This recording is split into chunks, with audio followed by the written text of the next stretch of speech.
Hello guys, അടുത്തൊരു വീഡിയോയിലേക്ക് സ്വാഗതം. ഇന്ന് ഞാൻ നിങ്ങളെ പരിചയപ്പെടുത്തുന്നത് ഞങ്ങൾ ട്രെയിനിങ് ചെയ്യുന്ന ട്രെയിനിങ് സ്ഥലമാണ്. ചുറ്റിനും വനമേഖലയാണ്. അതേപോലെ തന്നെ ചുറ്റിനും കാണാൻ ഈറയും മരങ്ങളൊക്കെ കൂടുതലുണ്ട്. നമുക്ക് നേരെ നമ്മളെ വീഡിയോയിലേക്ക് നേരെ പോകാം.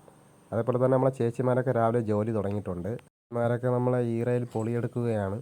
പിന്നെ അതേപോലെ തന്നെ തൊട്ടപ്പുറത്ത് നമ്മൾ മുളയിൽ വളയുണ്ടാക്കും. നമുക്ക് അവരോട് അതിൻ്റെ അഭിപ്രായങ്ങൾ ചോദിച്ചു നോക്കാം. വളയാണ്, വളയെങ്കിലും കാപ്പ് എന്ന് പറയും. കാപ്പ് ഇത് മുളയിലാണ് നമ്മൾ ഉണ്ടാക്കുന്നത്. കാപ്പാണ് ഇതിൻ്റെ യഥാർത്ഥ പേര്. ഇത് മുളയിലുള്ള വളയാണ് കാപ്പ്. അവർ ഡിസൈൻ ചെയ്യുന്ന വള നമുക്ക് ഇനി അടുത്ത ആളെടുത്ത് ചോദിച്ചു നോക്കാം. വളയാണ് ഞങ്ങൾ ഉണ്ടാക്കിക്കൊണ്ടിരിക്കുന്നത്. മുളയിലാണ് ഉണ്ടാക്കുന്നത്. കെമിക്കലൊന്നും ഇടാതെ മഞ്ഞപ്പൊടി ഉലുവയും ചേർത്ത് വെള്ളത്തിലിട്ട് വേവിച്ച് അതിനെ പുറത്തെടുത്ത് ഉണക്കിയ ശേഷമാണ് വള ഉണ്ടാക്കുന്നത്. ഇത് ഫിനിഷിങ് ആയിട്ടില്ല.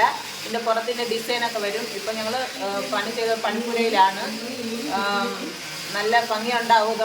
അടുത്ത് മുളയിൽ കപ്പ് ഉണ്ടാക്കുകയാണ് കേട്ടോ. നമുക്ക് ഇനി അടുത്ത് അതിൻ്റെ വിശേഷം ചോദിച്ചു നോക്കാം. ചായ കുടിക്കുന്ന കപ്പാണ് ഇത്. നമ്മൾ മുളയിൽ ഉണ്ടാക്കുന്നതാണ്. ഇതിന് പിടിയൊക്കെ ഉണ്ട്. പിന്നെ ഇത് കെമിക്കലൊക്കെ ഉപയോഗിച്ച് നമ്മൾ ചിലത് കാരണം നമ്മൾ ഉപയോഗിക്കുന്നത് കൊണ്ട് മഞ്ഞപ്പൊടിയും ഉലുവയും കൂടെ ഇട്ട് വെള്ളം തിളപ്പിച്ച് അതിന് വേവിച്ചെടുത്ത് വീണ്ടും അത് ഉണക്കി സെറ്റ് ചെയ്തെടുത്ത സാധനം. ഞാൻ ചെയ്തുകൊണ്ടിരിക്കുന്നത് ഫിനിഷായി തീർന്നിട്ടില്ല. ഇത് ശേഷം ഉണ്ടാക്കിയത് ഫിനിഷായതാണ്. ഇപ്പോൾ ബിയറിൻ്റെ ക്ലാസ്സാണിത്. ഇനി ഇതിൽ പിടി വയ്ക്കും. പിന്നെ ഇത് നമ്മൾ വെള്ളമൊക്കെ കുടിക്കുന്നതായതുകൊണ്ട് ഇത് നമ്മൾ കെമിക്കലിനൊന്നും ഇട്ട് റെഡിയാക്കിയ സാധനമല്ല. ഇതിൽ ഈ മുള ട്രീറ്റ് ചെയ്ത സാധനം എന്ന് വെച്ചാൽ വെറും മഞ്ഞപ്പൊടിയും ഉലുവയും കൂടെ വെച്ചാണ് നമ്മളിത് വെള്ളം തിളപ്പിച്ച് ഉണക്കി ആണ് ഇപ്പോൾ ഇങ്ങനെ ഈ രീതിയിലാക്കി വെച്ചിരിക്കുന്നത്. ഇതിന് നിലവിൽ 250 രൂപയോളം വില വരും ഇത് ചെയ്തെടുക്കാൻ വേണ്ടി. ഇതിപ്പം ഇനി പിടിയും കൂടെ വെച്ചാൽ മാത്രമേ ഇത് ഫിനിഷ് ആവുകയുള്ളൂ.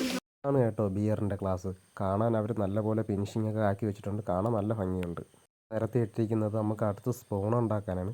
അതേപോലെ മാക്സിമം എൻ്റെ വീഡിയോ സപ്പോർട്ട് ചെയ്യുക. ഇനി അടുത്തൊരു വീഡിയോയുമായി വരുന്നവരേക്കും എല്ലാവർക്കും ബായ്.